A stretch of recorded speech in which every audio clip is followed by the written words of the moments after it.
Welcome to Quick Tutorials for the Robot Club.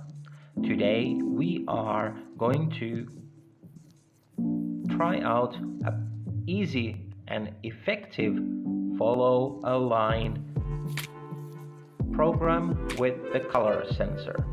In your lobby you can swipe to the right and you'll find the instructions, the tutorials there. Follow a line. I have already created the program, so let me open it up for you and explain it to you step by step.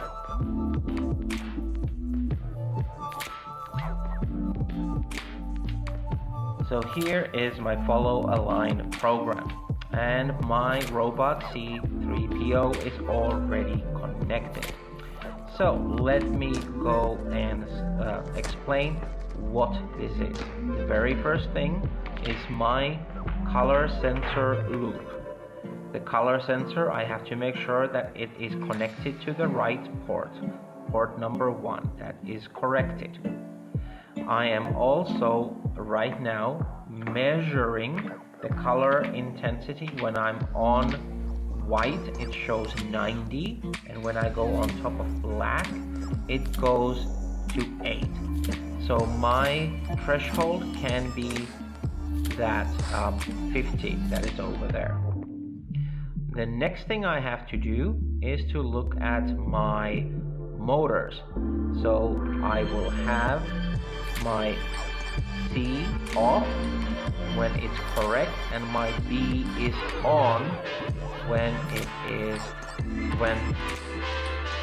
the light sensor or the color sensor is reacting, and quite the opposite way then on when it's wrong. So this makes the robot to look for an edge between the black and white.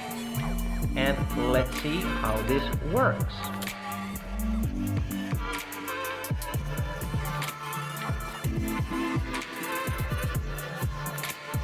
As you can see, the color sensor is guiding the robot between the light and dark line. When it goes over the line, it's going to look for where is the edge, and it found it.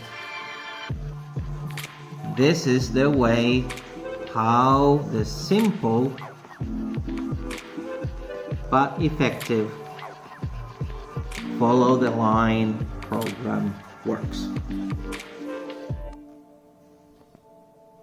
Thanks for watching, and now it's your turn to try this on your computer and your robot.